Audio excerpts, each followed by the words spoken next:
The, the big concept behind Graham's law is when you have two different gases that are at the same temperature, the particles don't move the same speed. They have the same kinetic energy if their temperature is the same, but the speed's not the same, and that's dictated by what the molar masses are.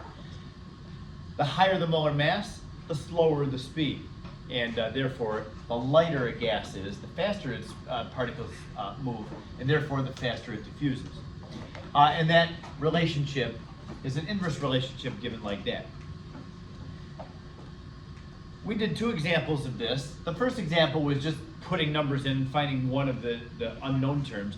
The second example, the one that we finished with on Friday, was two gases that were diffusing through a tube, and I did not give you the rate of diffusion of them, I gave you the time of their diffusion. Now remember, time and rate are not the same thing. In fact, they're inversely related to each other. So when I have the rate of methane over the rate of the unknown, that's inversely related to the time of methane to the time of the unknown. So yeah, the ratio of the rates is the opposite of the ratio of their times. That's a good thing to remember. There will be questions like this. I don't remember if they're in the homework in the book that's assigned, but I know for sure there's questions like this in the practice test. So you should be familiar with that.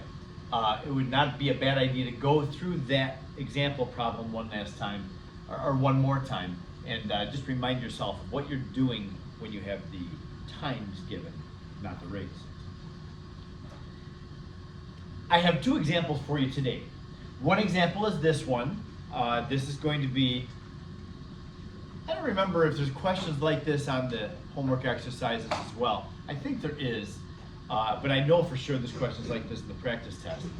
So I want to give you a couple of minutes to walk yourself through how you do this one. And when I say a couple of minutes, literally, like 5 I'm going to give you.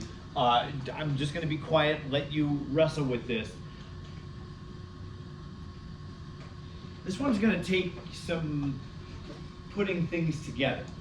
So the other example, by the way, that we do is going to be a lab example that you should see how we do.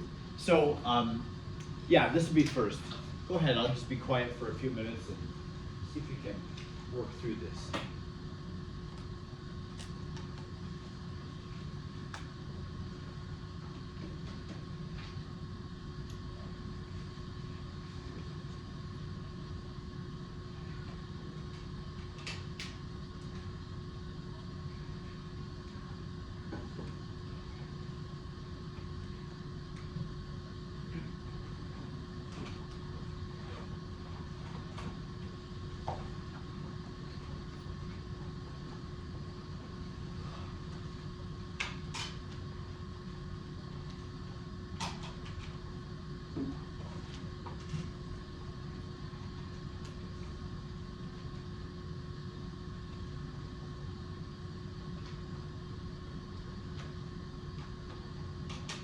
And as usual, don't be intimidated by the silence. If you want to talk through this with somebody, go right ahead.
Yeah, 47. Yeah, yeah. Okay, I got it.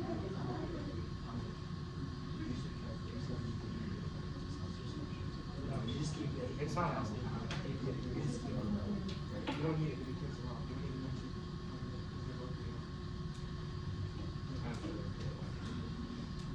That's what I can see.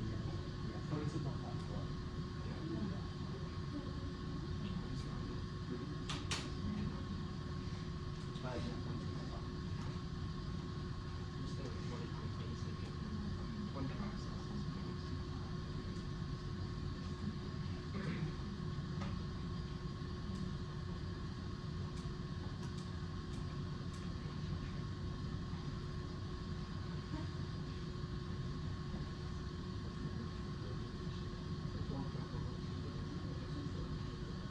You don't need to divide by 5. Because if you divide both your passes by 1,000, it's the same as not doing it. So you don't even multiply by 1,000. You can just use the in this case, it works the same. Normally you're not supposed to be in kilograms, right? But because we're trying to equate them,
Okay, when you have a question like this, if you have a question, you just don't know what to do with it, see if you can identify what concept is being used when we're talking about, move as fast as, we're talking about velocity, how fast are particles moving. So I think that we'll probably have to use this equation somewhere in it. If we're talking about how fast the particles are moving, look for keywords like that. We'll have to use the speed of particles. What's it asking here? At what temperature must helium be so that its particles move as fast as nitrogen's at 25 degrees? We're going to just flounder unless we realize that two gases with different molar masses, the particles don't move the same speed. The higher the temperature, the faster particles move. So nitrogen is it's a heavier gas than helium is. So nitrogen, you'd have to get that hotter to get its particles to move as fast as helium. At the same temperature, helium particles move faster than hydrogen because they're lighter. So you'd have to have nitrogen hotter than helium to have them moving at the same temperature, or the same speed, because move as fast as, we're talking about the same speed. Now, here really is what we have to do. Move as fast as, those four words mean that the helium particle velocity must equal the nitrogen particle velocity. The velocity of the helium would have to equal the velocity of the nitrogen. That's what those four words mean. They don't move the same speed at the same temperature, so we would have to use different temperatures for these. Now, knowing that the root mean square velocity is that expression, that means that the square root of 3RT over molar mass of helium equals the square root of 3RT over the molar mass of nitrogen. And it turns out if we can make that connection, if we can say, okay, we've got helium particles moving as fast as nitrogen particles, And so if these two things are true, then these two things are true. That's the hard work. Now you can just put the numbers in and be done. Because we know 3, we know R, we know the temperature of the nitrogen, we know the molar mass of nitrogen, and we know the molar mass of helium. So we know everything here except for the temperature of helium. Solve for it. That's what you have to do in this problem. Now the algebra that we've learned can help us to do this problem with a little bit less math in it. If we do a little bit of algebra up front, we can make it a very simplified expression. What I mean by that is, you see both of these terms are under a square root sign. We can get rid of the square root sign by just taking the square, squaring both sides. If that equals that, then that squared equals that squared. So square both sides, and that will just get rid of the square root sign. It'll be 3RT over the molar mass of helium equals 3RT over the molar mass of nitrogen. The 3 is common to both sides. The R is common to both sides. They have the same R value. R is a constant. So you can just divide by 3R on both sides, and they'll cancel out. And so we're just left with temperature of helium over the molar mass of helium equals the temperature of nitrogen over the molar mass of nitrogen. The only thing we don't know is what does helium's temperature have to be so that these two velocities are the same. So we know molar mass, we know that temperature, so we can solve for the unknown. Okay? The answer that you get, well, oh, and by the way, I think I will put the numbers into this just so you can see. Please remember, anytime you have gas law equations that involve the temperature, you need to use Kelvin. Don't forget about that part. Use Kelvin every time. Anytime you see a T term in there, use Kelvin. And that really is not just limited to gas laws. If you have an equation that has a capital T, use Kelvin. However, if you have a delta T, you can keep that in Celsius. Because delta T in Kelvin and delta T in Celsius would be the same thing when you have a final minus an initial term. In the next chapter, I know you're looking forward to it, thermochemistry, we're going to have our wonderful equation Q equals MC delta T. When you see that delta T term, you can just keep your temperature in Celsius. But just T, like we have up here, it's got to be Kelvin. Anytime you see a T with not a delta in front of it, use Kelvin. So, let's see, temperature of helium over the molar mass of helium. Okay, now here's another thing. I warned you about this, and gosh, try to keep this in your brain. When you use this equation, the root mean square velocity equation, remember something I told you about the molar mass that you never have to do otherwise? Make it in kilograms. This expression is going to give you meters per second for the velocity as long as the molar mass is given in kilograms. You need to remember that if you ever have to find the velocity of particles. Now in this problem, we're not really actually finding the velocity of the particles. We're just now narrowing this algebraic expression down to a simple proportion. When we have these two, the molar mass is just proportional to each other, you can have left it in grams. Because we're not finding the velocity here.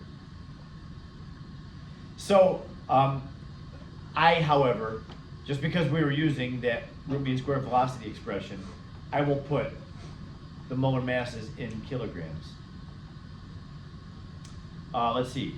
Then nitrogen was at 25 degrees, so that'll be 298 Kelvin over the molar mass.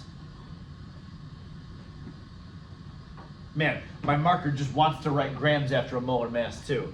But yeah, I've got to stop myself and remember it's kilograms. Okay? Again, you could have just let that in grams. It's now just a simple proportion. It doesn't make a difference which you use. The grams will cancel just like the kilograms are going to cancel out. Okay, do the math on this. Cross multiply, solve for the temperature of helium. And what do you find for the helium? It's got to be what temperature? I heard you guys whispering it to each other while you were working. Who else has it? Anybody else get it?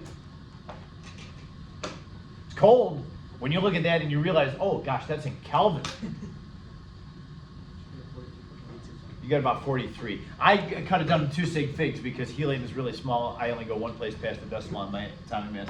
So 2 sig figs gives us a temperature of helium 43 Kelvin. That's crazy cold. Almost absolute zero. Room temperature is 298 Kelvin. So yeah, cooling this thing down. What is this telling us? It's telling us that, oh, sorry, drifting away. Nitrogen is, its molar mass is 28. Helium is 4. So nitrogen is 7 times heavier than helium. That means pretty much that helium is going to move significantly faster because it's much lighter of a gas. Particles of helium will move way faster.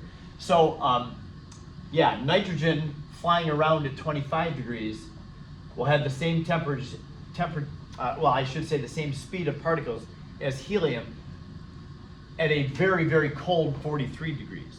The lighter a gas, the faster its particles will move. So that's at the same temperature. So you cool helium all the way down to 43 Kelvin. Yes? Okay. You could again it in Celsius. Yeah, negative, oops, whatever Celsius. Lost my connection. Why, that just like turned off.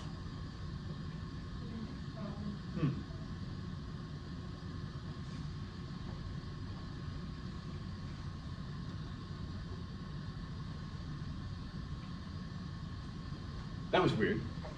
TV just turned off on. I know that people have lost their Bluetooth connection here.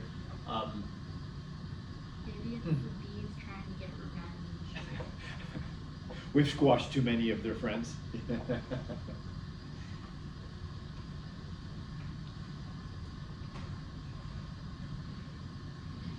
Anything else about this?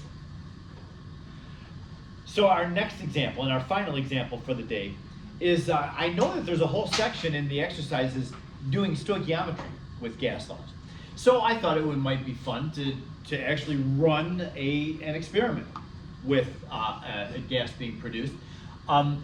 If we put magnesium and sulfuric acid together, you see that there'll be a single replacement reaction. It is a redox reaction. The magnesium is going to start with in an elemental form, and then it's going to become a positive 2. So the magnesium oxidizes in this reaction as it reacts with the sulfuric acid. I was going to say what reduces. I'll ask you, who reduces in this reaction?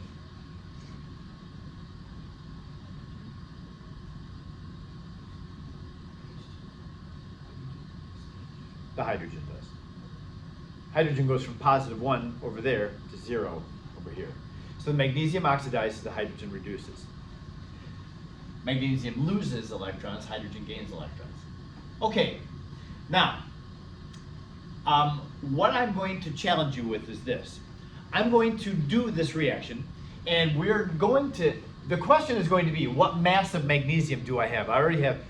Ismail, would you turn around, and there's a little coil of magnesium on the corner of right behind you. Yep, hold that up so everybody can see it. There's a piece of magnesium that's coiled up into a little round shape that Ismail's holding right now. The question is, what is the mass of that piece of magnesium? Now we're going to do that. I mean, you have a balance right behind you, but don't use it. You can go ahead and sit down, thank you. I just want everybody to see my piece of magnesium. What we're going to do is we're going to run this reaction and collect the hydrogen. Notice hydrogen is going to be produced as a gas. So we'll collect the hydrogen and see what we can pick up from the hydrogen in terms of the variables that we can determine, and see if we can use stoichiometry to determine how much magnesium. It may be a little easier just to put it on the balance and see what the mass of magnesium is, but it's more fun to do it this way. So I'm going to take you back here, and anybody of ET that's watching this, you're just going to be stuck with what's on the screen.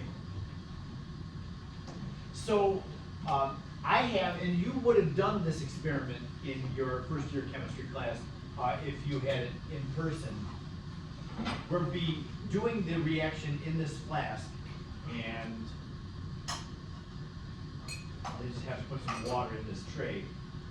You can see that there is a rubber hose going from the tray to this stopper.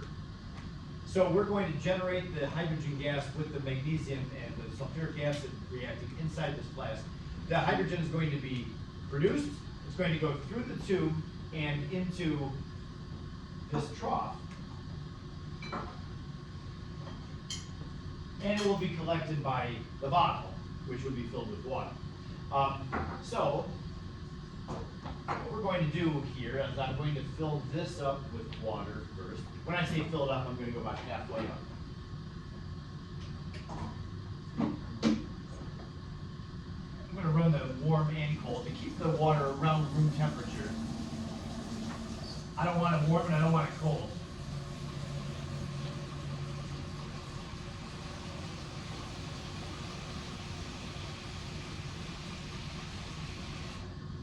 All right.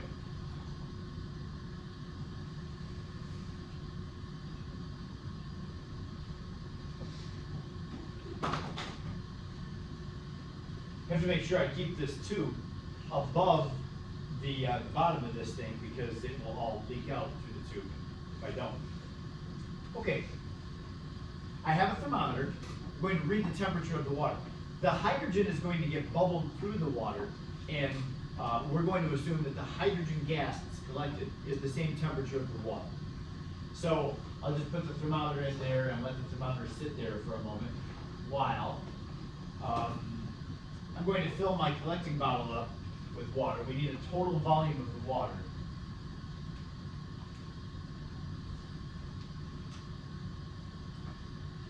Again, running both the warm and the cold.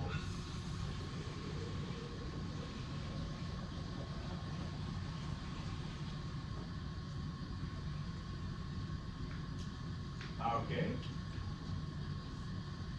So, you see that the water is filling the collecting bottle. Can you kind of see the liquid sloshing around to the top?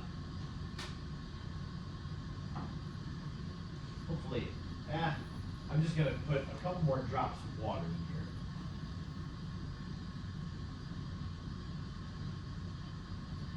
Come on.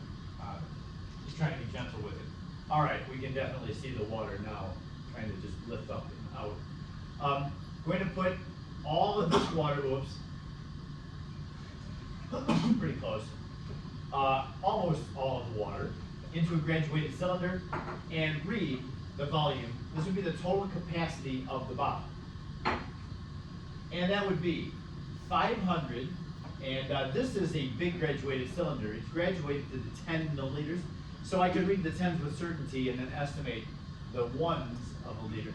Looks like this water is right at the 510 mark on here. So I'm going to say that the volume of collecting bottle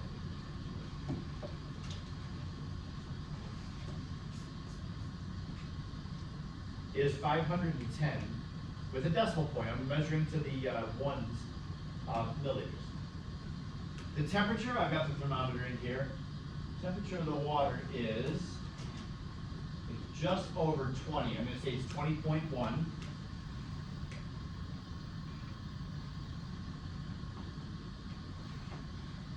Now when I say T, that is of the water. And again, I mentioned this, I'm going to say it again. We're going to assume as the hydrogen bubbles through the water that the hydrogen will wind up being the same temperature as the water.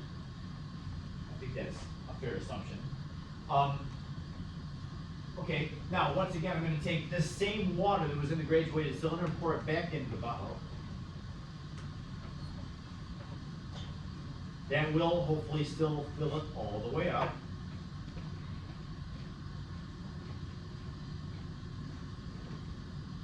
All right, and I should have no air inside of there as I put this last plate over the top. Yep. There's no air. So when I turn this upside down to put into the trough of water, I'll come over here to this side, you'll see no bubbles of air. So there is no air inside of here right now. There's no gas at all. All the gas has been displaced by water. Putting this into the trough. So we have a collecting bottle now that is going to be put over the opening on the bottom of it. And so as the hydrogen is produced, it's going to bubble up and displace the water that's in there. Okay? Now, another thing that I'm going to mention is that I'm gonna use, let's see, red. Look up at the screen.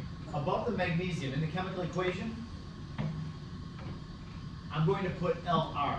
Magnesium is the limiting reagent in this case. I have a high concentration of sulfuric acid, and I know for sure that magnesium is going to run out before the sulfuric acid runs out, so. Just put a few milliliters of sulfuric acid in there. 3 molar sulfuric acid. There's plenty of sulfuric acid to use all the magnesium up. Okay. We'll get the volume at the end. Oh, one other thing, the pressure.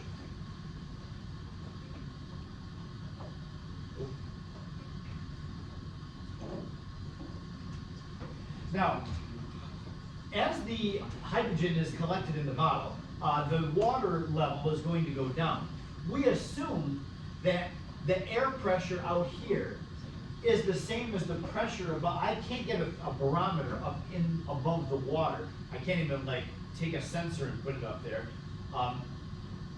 But we can make the assumption that the atmospheric pressure out here is the same as that pressure up there. And those two forces have to be balanced, because if the pressure up here is greater than out here, then it will push down more. The level of the water will get pushed down more. If the pressure out here is greater, then it's going to push more on the pool and force more water up into the bottom. But when the water level stops moving, we can assume that the pressure above the water equals the pressure of the atmosphere. So both those forces, both those pressures are being exerted on the water in the same amount. I have a barometer.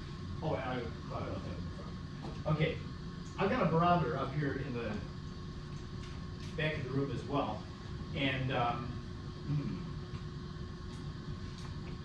the barometer is not a mercury barometer. I don't have like a 760 centimeter tall column of mercury. Can't have mercury in schools anyway. So we have this thing called an aneroid barometer. Aneroid barometer has a little, like a drum skin on the back of it, which is attached to a spring. So the more the air pressure, the more the spring forces the needle over. So this is just a needle-driven one. That's 30 inches of mercury, that's 31 inches of mercury. Unfortunately, the barometer does not measure millimeters of mercury, it measures inches of mercury. Just a little tiny bit annoying, it's fine. 30.5, 30.6, 0.7, this is about 30.75. I'm gonna write that down. Pressure right today is 30.75 inches of mercury. Well, if we have inches of mercury, we can convert that to millimeters of mercury, can't we? Anybody know what the conversion factor is? How many millimeters in an inch? That's right, yeah. 25.4.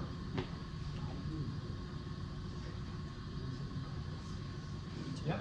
Okay, so that conversion will get us into millimeters. This, by the way, look at my P on the left, PATM, that is atmospheric pressure. I just put a little tiny ATM as a subscript there, because that's going to matter.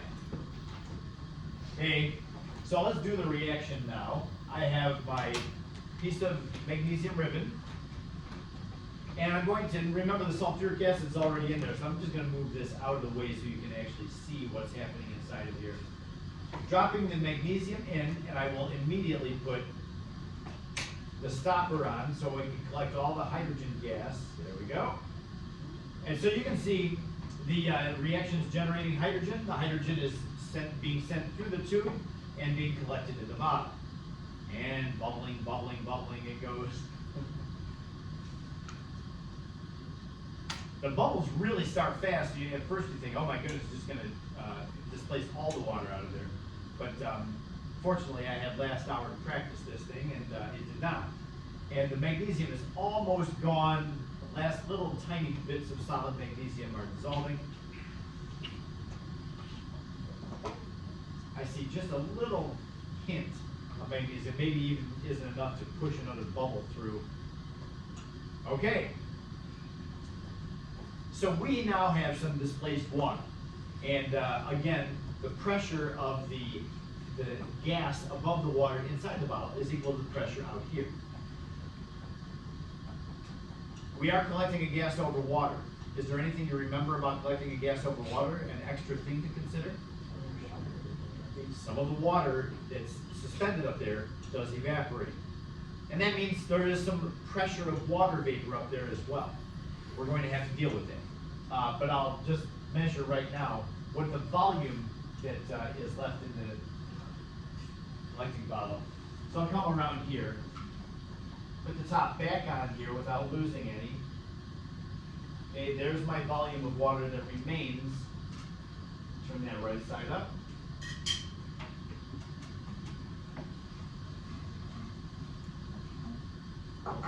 Okay, now measuring, oh boy, it's right on the 200, just under 200. So I'm going to say like 199 milliliters.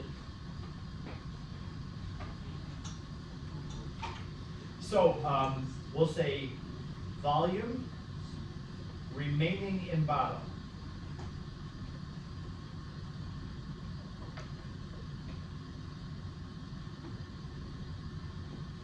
That was 199 ml. Okay? So we have hydrogen produced, we have its volume, we have its temperature, and we almost have its pressure. One other thing I'm going to put down, I want to flash something. I'm going to go back to this screen, but I'm going to take this off for a second. There's something to put up on the whiteboard, the TV. Oh, yeah, there it is.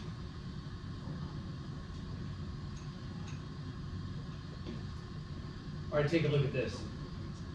This is a vapor pressure of water table. The warmer you make water, the more it evaporates. So you can see that as the temperature is going up, just from 10 to 25, we see that the vapor pressure of water is going up. The temperature in this reaction, if I remember what, it was 21 degrees, yes? 21?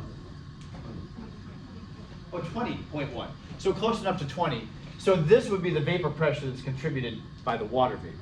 You got that? 18 millimeters of mercury? Okay, that's all I'm going to use the computer for. I'll shut that down now. Back to this.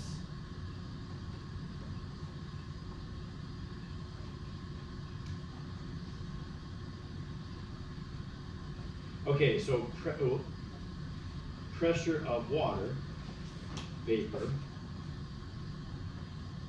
was 18 millimeters of mercury.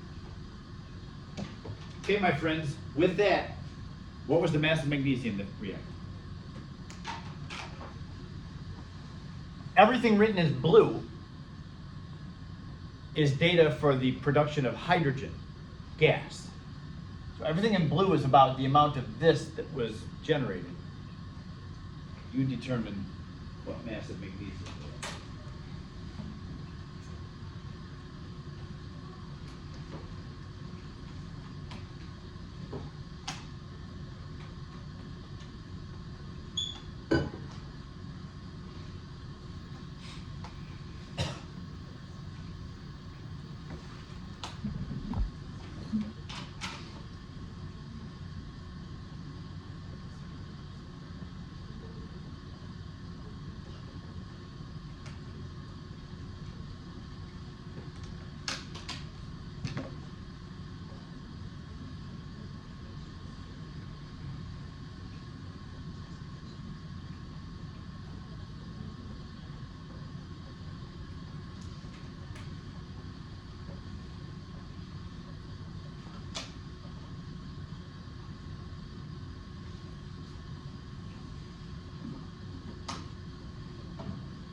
you have an answer, I'm gonna come over and look. I'm not gonna say anything. I just wanna see what you have.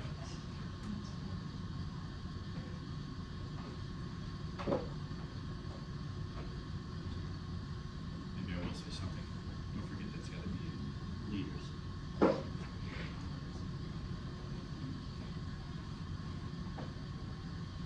Anybody else have an answer?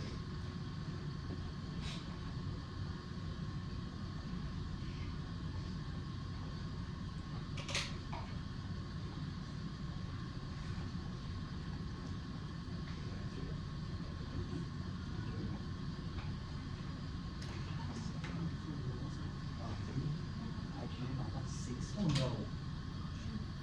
It's easier in years. I guess I don't have enough time to offer what you want, but I'm sure.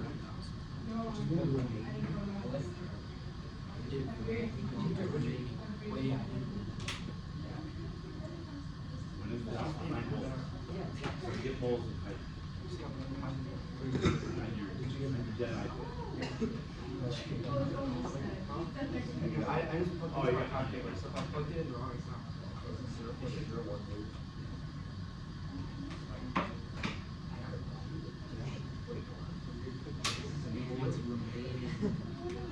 Wait, what I looked at, why did you use yeah. Yeah, 'cause I think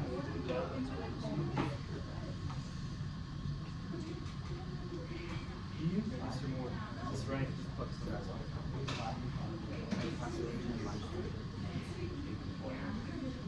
In grams or might?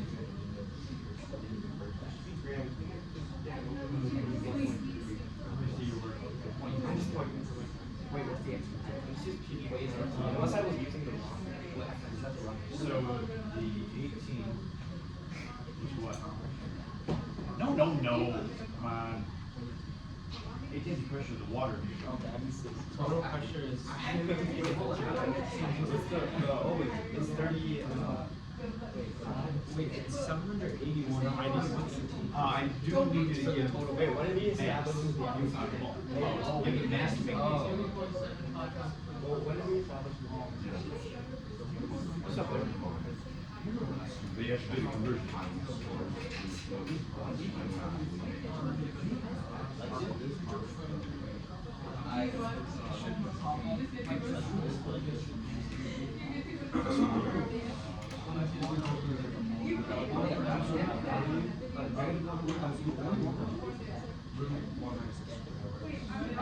Okay, I got something. Wait, I got this. I got 2.3. Let me use the pen. Oh, never mind. What's the mass of NG? Wait, no. It's It's not like as if 5 negative minus 1 like now it's just just 1. oh, to see how much needed. That does make sense. Yeah, that's what he did. That's what I did too. So mass that I had. Right now, it's probably like Yeah, that's my favorite. Negative 2. Yeah, negative 2. And then I got 316. Did you subtract out under 2?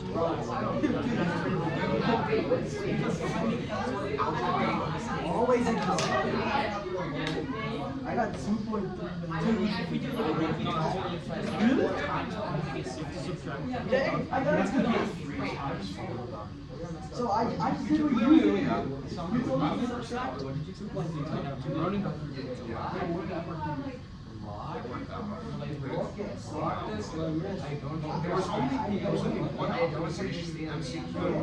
Basically, you just subtract and then is my B3 too small? yeah. T is 24. Oh wait. All right, gang, in the interest of time, let's go through this. So you have all this information about hydrogen that was collected. And we do have our dear friend stoichiometry that says that if you know how much of a product was made, you can determine how much of the limiting reactant reacted. We can also figure out how much sulfuric acid reacted We don't know how much is still in there. But we don't really care about the sulfuric acid because it was the excess reactant. So first, get moles of hydrogen. Can you get moles of hydrogen? What formula do you need to use? Use the ideal gas law. Right. Find N. We have pressure, volume, and temperature. And you always have R. So find N, the moles. The moles of this gas. When you find moles of gas, see that it's a 1-to-1 ratio between the hydrogen and the magnesium. So it's the same as the moles of magnesium that reacted. And then just change it to grams. Now finding moles, I mean, we have to use PV equals NR2. So I'll just do this in a different color. And solve for moles here. The pressure would be, oh, no, I'll have to do it. What did you get for the total pressure, the atmospheric pressure? That times that. 781? That's crazy high, by the way. Did you even catch that? That our weather is so nice, we've got an unusually high pressure. We're way above standard pressure right now. And I think it's going to be nice for several days. That's what happens with the air. So 781, thank you, minus the water vapor pressure, which is 18. There's our pressure, times volume, which is 510 minus 199 over 1,000, because that's got to be in liters. So yeah, this is our volume in milliliters. Total volume minus the amount of water that remains gives us the milliliters of hydrogen collected, divided by 1,000 to get it into liters, and then times N times R. Since we're using millimeters of mercury, is 62.4. I'm going to leave the unit off of it because I'm going to run out of room. And then the temperature is 20.1 plus 273. I'm just going to cut that off the whole number. That's 293 Kelvin. Okay, solve for N. And we get N equals, N equals what? 781 minus 18 times. That's the mass. That's the mass. I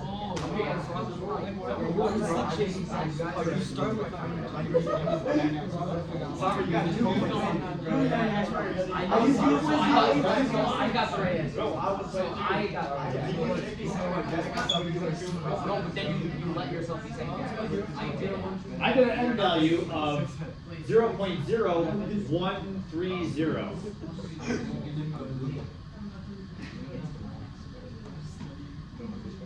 So, is that what you get for moles?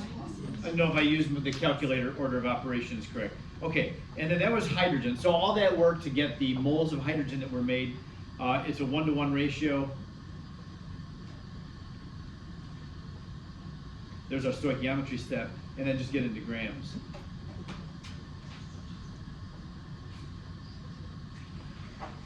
We get? What'd you get for your answer? 0.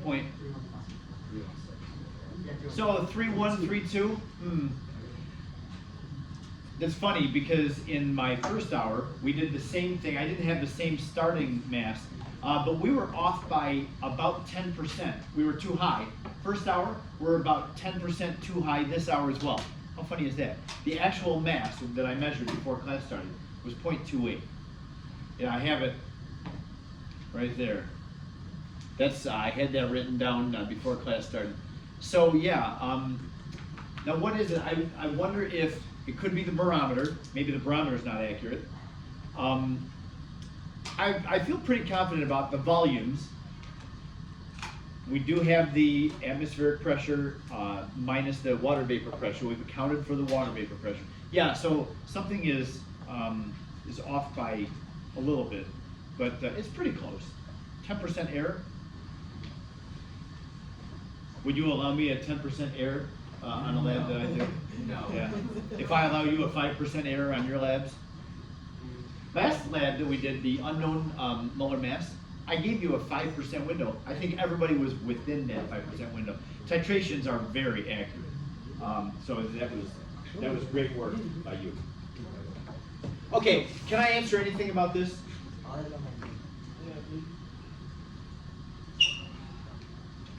Yeah, Sham's group. Yeah. You guys, there was a little drama there with your accuracy. Yo. How many?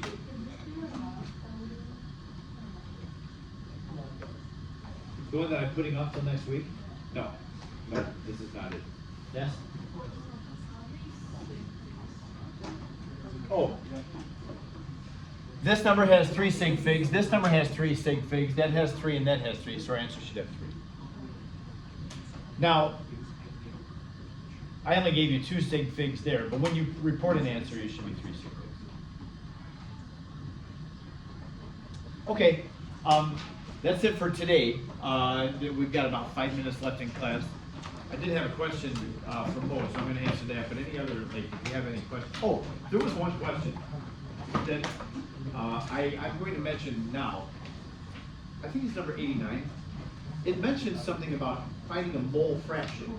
We didn't talk about mole fraction at all, so I'm not going to put 89A on, or anything that asks about mole fraction. I'm not going to have you do mole fraction. Now listen to this. Mole fraction is extremely easy. It's just like percent. You know how percent is your part of the mass of the part divided by the mass of the whole thing. Times 100, that gives you a percent. Mole fraction is the moles of the part divided by the total moles. But then you don't multiply by 100%, you just leave it as a decimal. So yeah, it's not a difficult thing, but we didn't talk about it. So 89B and C are fair game. 89A, because they ask for mole fraction, I'm not going to put it.